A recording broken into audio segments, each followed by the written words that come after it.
আমাদের যারা যোগ্য বিবেচিত হয়েছেন তাদের বয়স 25 থেকে 60 বছরের মধ্যে হতে হবে, আগেই বলা আছে। কেন্দ্রীয় বা রাজ্য সরকার, কোন বিধিবদ্ধ সংস্থা, সরকারি আন্ডারটেকিং, পঞ্চায়েত, পৌরসভা, সরকার, সরকারি সাহায্যপ্রাপ্ত শিক্ষা প্রতিষ্ঠান অর্থাৎ শিক্ষক, শিক্ষাকর্মী,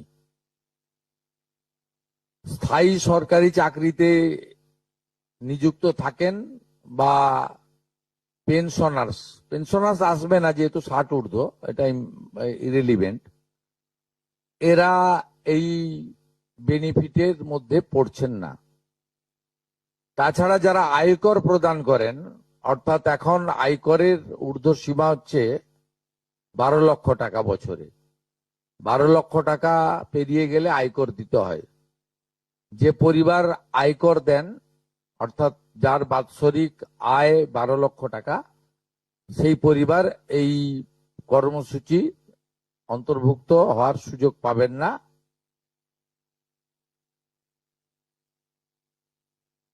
এবং যে মহিলা নিজে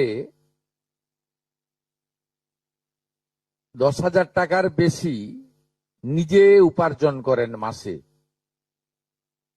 তাকেও এর বিবেচনার মধ্যে প্রাথমিকভাবে আনা হয়নি। কিন্তু এক্ষেত্রে যারা ক্যাজুয়াল, কন্ট্রাকচুয়াল, মানে বাড়ির পুরুষ মানুষরা, তাদের বাড়ির পরিবারের স্ত্রী বা অন্যরা বিবেচিত হবেন। যদি কোনো মহিলা, এটা একটি নারী অর্থনৈতিক সশক্তিকরণের স্কিম, সেক্ষেত্রে যিনি সরাসরি নিজে 10,000 টাকার বেশি উপার্জন করেন তাকে বিবেচনা করা হবে না। 25 থেকে 60-এর মধ্যে যারা 3,000 টাকার কম ভাতা পান, ধরুন উইডো পেনশন 1,500 টাকা এই মাস থেকে হয়েছে, গত মাস পর্যন্ত ছিল 1,000 টাকা, তাদেরকে হায়ারটা দেওয়া হচ্ছে, 3,000 টাকাটাই দেওয়া হচ্ছে অন্নপূর্ণা যোজনাতে।